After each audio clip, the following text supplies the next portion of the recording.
Hello, I'm Paul Yeager. This is the MTOM Show podcast, a production of Iowa PBS and the Market to Market TV show.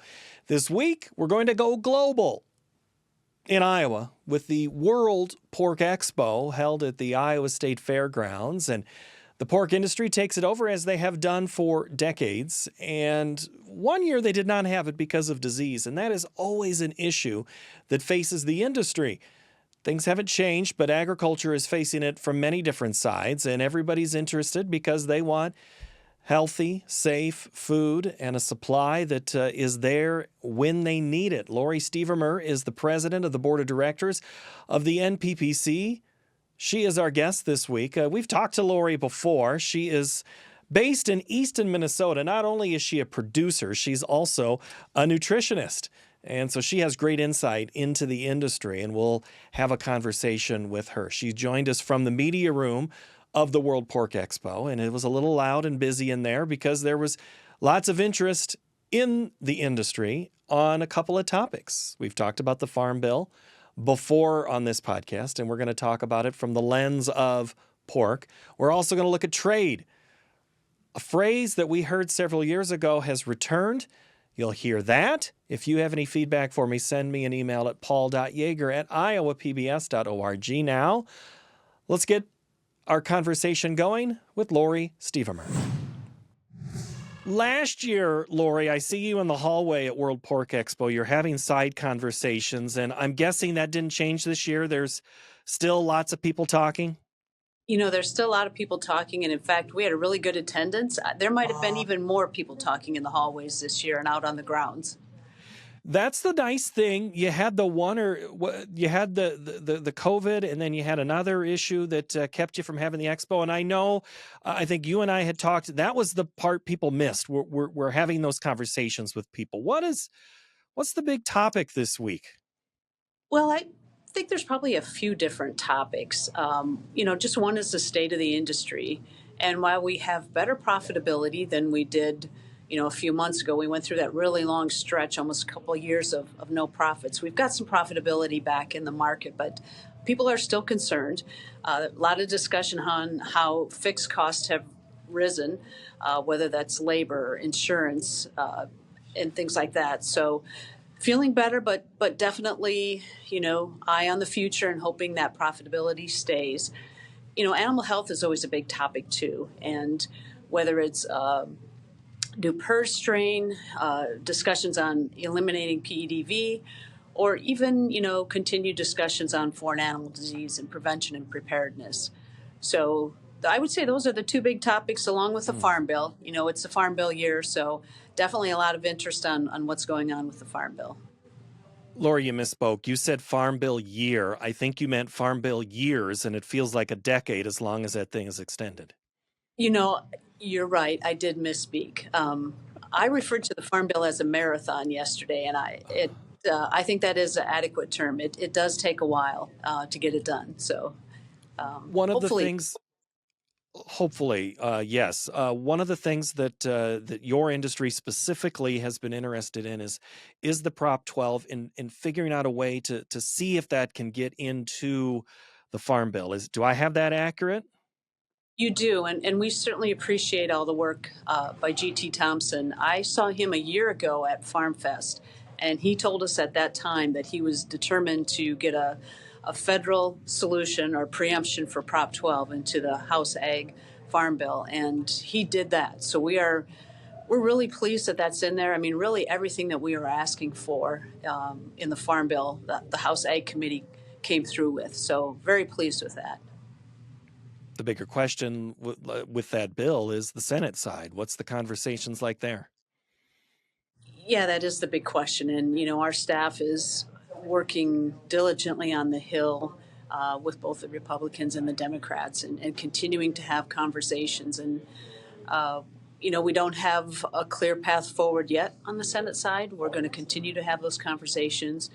That's where we've really asked our producers to be engaged, their grassroots efforts, to make their voices loud and make their situations known to their members. And they've done a great job. We've had our LAC conference, our big fly-in. There's been mini fly-ins. We know a number of producers have written letters to their senators and their representatives, and certainly encourage them this summer when Congress is on recess and back in their home districts at county fairs, state fairs. I mean, continue to put the pressure on so that we can get some positive action from the Senate on Prop 12 and a federal solution for that. What does that look like right now? What's that frame? What are you talking to the Senate about that was important done in the House? So in the House, we got basically a full preemption for pork and some other products too, as defined by those that are federally inspected. And, we would hope for the same thing in the Senate. I think the real key is to have something in the Senate. So as the Senate and the House go together in conference, that we come out with something through that conference committee. And again, it's about conversations, hallway conversations. You talk about the fly-ins and the opportunities. It is still relationships, and there's been field hearings. There was some field hearings. There was one not too terribly far from your house a couple of years ago. Do you feel that you're being heard? I do feel like we're being heard, and I feel like we've got others in the industry that are hearing us also. We had a letter with Farm Bureau on Prop 12, a coalition letter that had almost 800 different signatures on it. And so, pork is definitely, like we say, at the tip of the spear with this Prop 12 issue, but other industries are starting to recognize that it can affect them. It certainly helps our case when Secretary Vilsack has said on numerous times how Prop 12 can cause chaos. I actually heard him say that about a month and a half ago. We were at an event in Minnesota, and he said it again, that Prop 12 and what it can do can cause chaos for all of industry, all of agriculture. And I think when people start hearing those statements over and over again, I'm really hoping that that's starting to resonate or wake them up and say, hey, I may be a different commodity group, but this could affect me someday.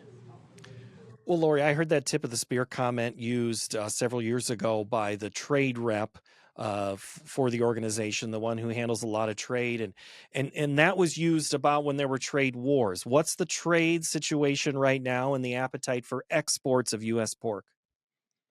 23 was a good year for us for exports. We had about $8.1 billion worth of exports, and 24 starting off to be a good year. And we certainly want to keep that in mind. 26% of our pork is exported, adds about $62 worth of value. So that's an important part of our revenue back to our farmers. The other thing is many of our exports are variety meats, things that we don't eat here in the U.S., so that continues to add value to the whole carcass.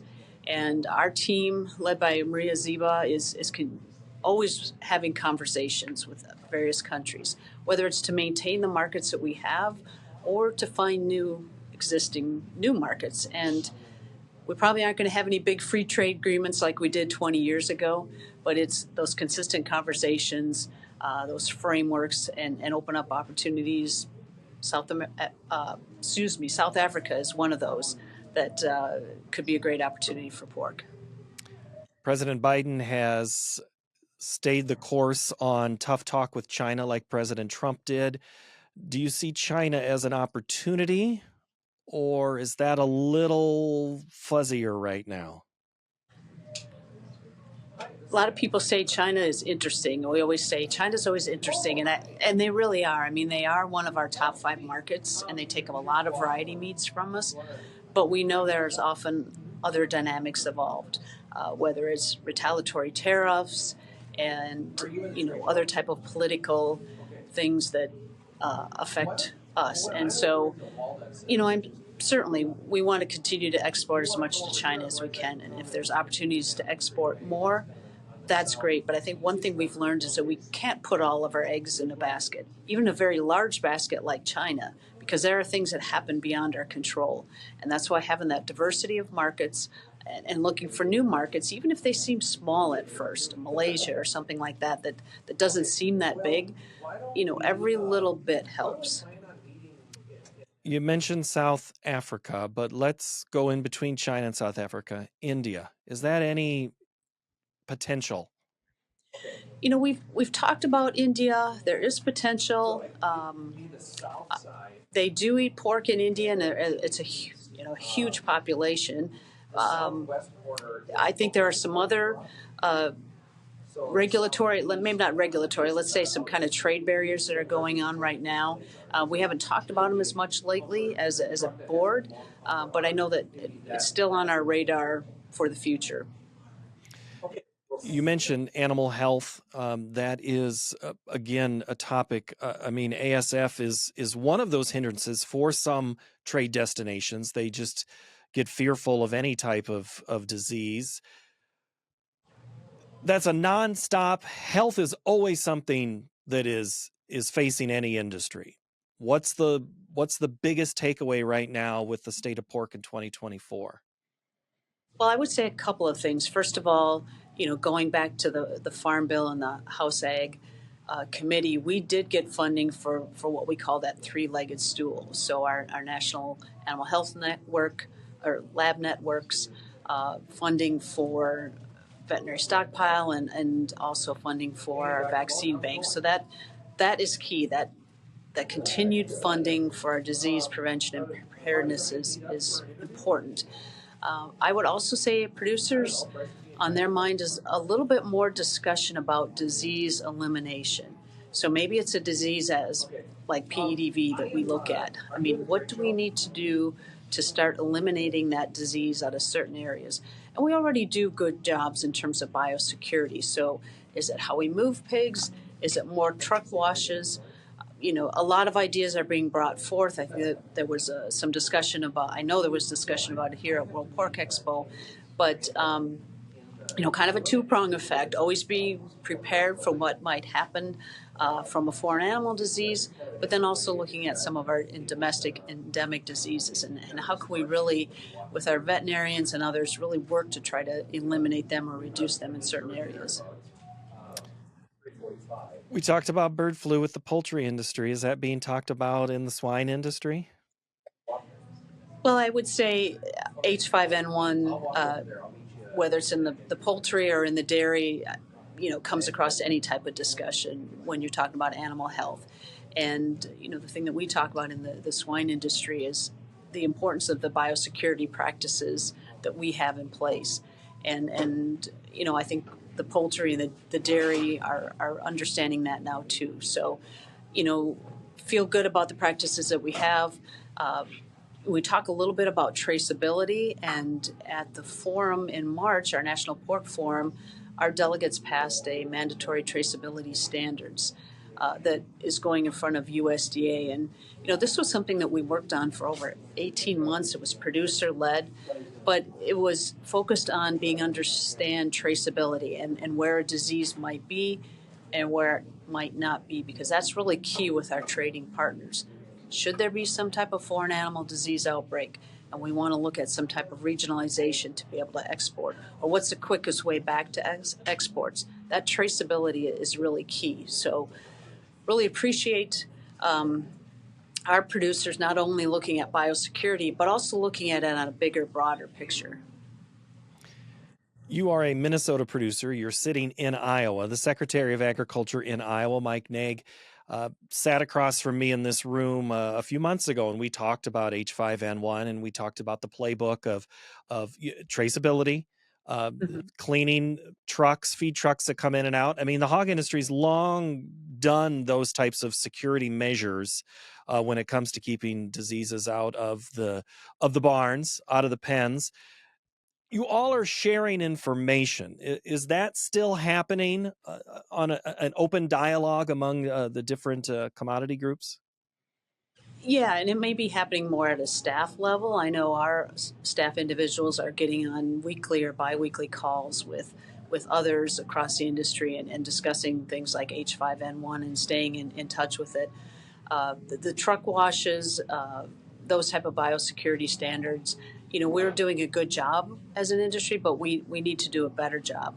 We know at times when we have disease breaks, it's because likely there's some protocol that was broken along the way with the truck wash. And so I live in Minnesota. Sometimes it gets cold, especially in the winter. I know there's concerns with truck washes and the things that happen in winter with water and ice.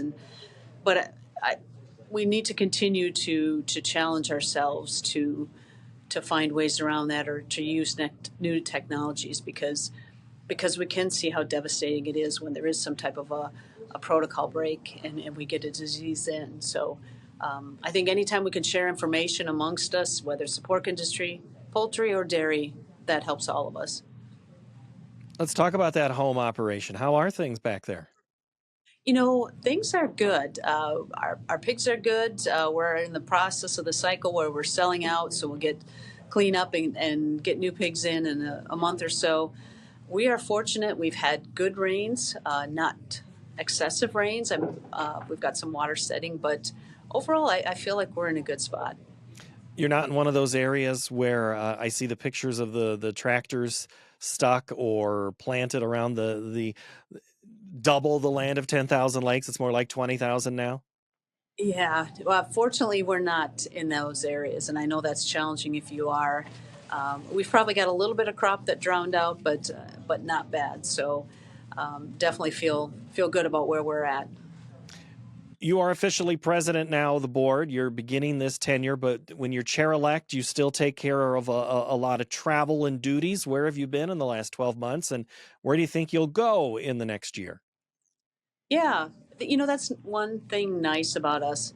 Our officer rotation is that we get involved, vice president, president-elect, and then past president. So it allows you to learn and experience along the way. I have traveled more. I had the opportunity last fall to go to the World Meat Congress over in Brussels in the Netherlands, and very interesting to hear that conversation about what's happening on an international basis with the meat industry. Somewhat concerning on some of the green deals in the EU and the conversation that should be applied other places. Our trade committee took a trip to Brazil in March, and so had a chance to see, while we didn't tour any pork facilities, we had a chance to meet with some of the Brazilian pork industry individuals. And just, I think all of us came away realizing that industry was much more advanced and productive than maybe what we realized. The other place, I was in Mexico a few weeks ago. We have had trilateral meetings over the last year and a half with the Mexicans and the Canadians, and really trying to have continued conversations, much of it around animal health and like we talked about, foreign animal disease prevention and preparedness. I mean, we're North America. We're connected. We know that we have pigs that move from Canada to the U.S., and we have pork that goes down to Mexico. So how do we look at ourselves as an industry to be prepared and have those conversations before something happens? So those are the big trips. Did take a few trips to D.C. through there.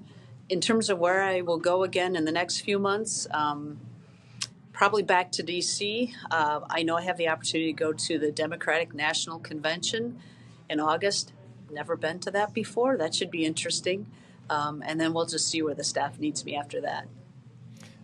Is that a political trip to go to the DNC?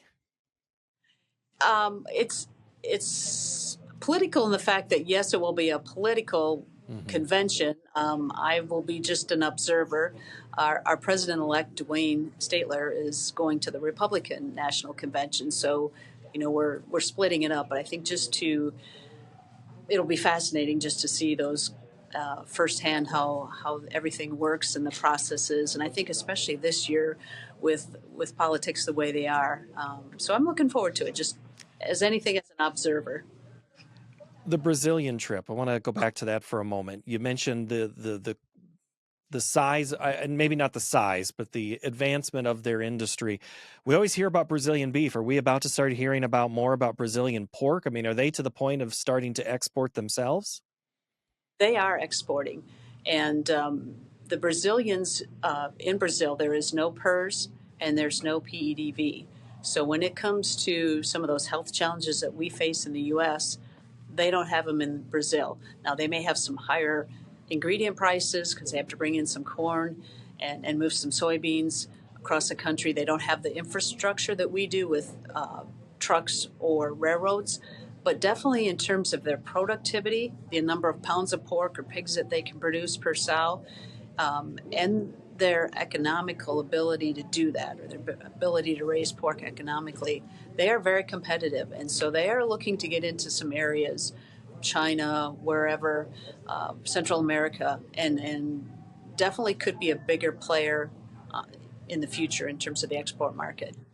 And there's already a strong relationship between Brazil and China when it comes to soybeans. I mean, they already have contacts. They're in their Rolodex. So, I mean, that might be easy for them to do. I want to go back to your trilateral talks there that you're mentioning with Canada and Mexico. New president coming to Mexico, and there's always the emphasis.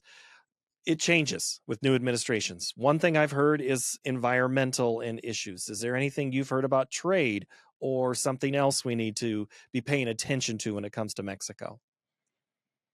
Our conversations are really focused on animal health and what we're doing to prevent diseases with ASF being in the Dominican Republic and Haiti. I mean, we have some conversations there. We talk about the things that they're doing in terms of disease prevention and monitoring their borders, and then discuss what we're doing. There's a little bit of political talk. I think the individual that was elected is the same political party as AMLO. So there's some speculation. There may not be some big changes right away.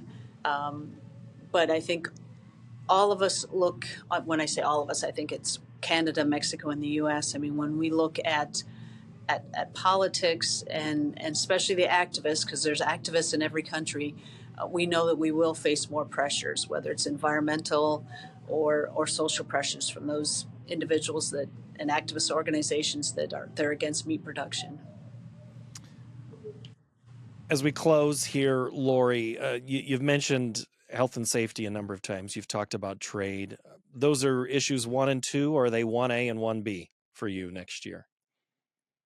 I would say, yeah, one and two, 1A, 2. They're both very important. I think given the moment they may change, at any other time there could be something else that crops up, but I think those are the ones that we're continually focused on. I would add the regulatory aspect with Prop 12 and the Farm Bill. That one's, between those three, they're probably the biggest three that we're working on right now and continue to focus on. And others will, there's the environment that we're always keeping an eye on too. So, Brian will challenge us like, how many priorities can I focus on? Can I have the staff focus on? Because they're all important, right? But I think at any one time, we're always assessing and prioritizing and being able to move quickly. So if something comes up in animal health, we put our resources there. If there's some new EPA regulation or challenge, we've got a good team that's already in place that we can focus them on there. And so that's something that we've been told we need to do, and we're really focused on doing that as an organization. How do we be nimble? And how do we be proactive so that we continue to address the right issues at the right time? And our issue is we're done. Thank you so much, Lori. Good to see you. Appreciate the time. Thank you very much. Happy to be here. The MTOM Show podcast is executive produced by David Miller. My name is Paul Yeager. I'm your producer and editor and host of this episode. Our audio engineering staff is Sean Ingracia, David Feingold, and Kevin Rivers. Production supervision, or supervisor, however you want to call it, is done by Chad Aubrey. New episodes come out each and every Tuesday. My thanks to those of you who watch each and every week. And if you don't, hit subscribe. We'll see you next time. Bye-bye.